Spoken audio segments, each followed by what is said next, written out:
কথায় আছে, যেখানে দেখিবে ছাই উড়াইয়া দেখিবে তাই, পাইলেও পাইতে পারো অমূল্য রতন। আর ঠিক সেই অমূল্য রতনই লুকিয়েছিল শিশু গাছের ডালে। যে জিনিস একসময় অভিশাপ মনে হতো গাছের জন্য, আজ সেটাই মানুষের জীবনে পরিণত হয়েছে আশীর্বাদে।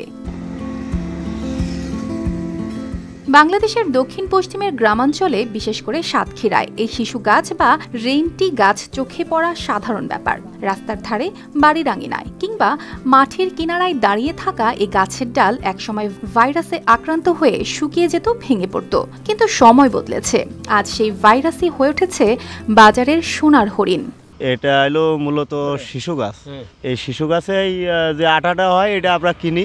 এখন এই আন্দাজ করে কিনতে হয়, মনে করেন হলো লাভ হয় কোনো সময়, আবার লসও হয়। লোকমুখে পরিচিত হয়েছে লাক্ষা নামে। গাছের ডালে যত বেশি ভাইরাস, তার দাম ততই বেশি। 1 কেজি লাক্ষা বিক্রি হচ্ছে 600 থেকে 900 টাকায়। আশ্চর্যের বিষয় হলো, অনেক সময় গাছের দাম থেকেও বেশি দাম পাচ্ছে এই ভাইরাস। ফলে সাতক্ষীরার কলিয়া, নোয়াপাড়া, লাউতারা কিংবা পাইকগাছার কপিলমুনি বাজারে এখন গড়ে উঠেছে লাক্ষা কেনাবেচার আড়ত। এটা নিজস্ব আছে, এটা হচ্ছে লাহা নামে আটা, যারা ভাইরাস নামে পরিচিত। ওয়ালটন এখন দেশের সীমানা পেরিয়ে পৌঁছে গিয়েছে 50টিরও বেশি দেশে।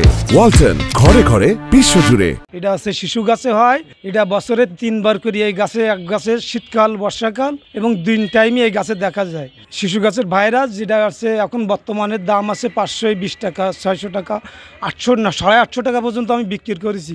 ভোরের কুয়াশা সরতে না সরতে দেখা যায় গ্রামের অসংখ্য মানুষ শিশু গাছের নিচে ভিড় জমিয়েছে। কেউ ডাল ভাঙছে, কেউ ভাইরাস মুছে নিচ্ছে। হাতের তালুতে জমে থাকা সেই আঠালো পদার্থ যেন তাদের জীবিকার নতুন আলো। দিনের পর দিন সংগ্রহের পর তারা বাজারে নিয়ে যায়, আর সেখানে লেনদেন হয় টাকায়। এই লাক্ষা দিয়ে আপনার গালা তৈরি করা হয়, কিছু আপনার কাপড়ের রং তৈরি করা হয়, যার জন্য এর রং এবং গালার দাম বেশি থাকার কারণে এই মালের দাম একটু বেশি। স্থানীয় ব্যবসায়ীরা জানায়, লাক্ষা শুধু স্থানীয় নয়, আন্তর্জাতিক বাজারেও সমান চাহিদা সম্পন্ন। ফার্নিচারের রং, বিভিন্ন শিল্প কারখানার কেমিক্যাল, এমনকি নামকরা রং ফ্যাক্টরিতেও এই উৎপাদন ব্যবহৃত হয়। News desk, RTV।